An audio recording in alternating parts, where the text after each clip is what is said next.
Hey guys, Chris from Pete and Pedro here, and I hate pit stains, but really, who does like them, right?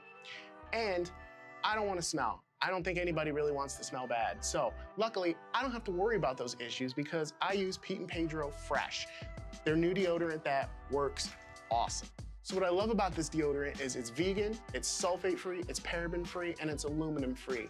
Other deodorants use aluminum, which mixed with your sweat is what makes pit stains on your t-shirts. That's no bueno.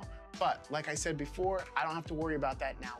So it's important to note that it's not an antiperspirant, but it is moisture wicking, so it's gonna keep you dry all day long. Plus, with that eucalyptus and spearmint scent, it's gonna keep you super fresh, it's amazing, and it goes on smooth. It goes on clear, as you can see here. So if you want a deodorant that's gonna block out all the funky odors, keep you smelling fresh all day long, and is free of a whole bunch of nasty stuff, Pete and Pedro Fresh is the way to go.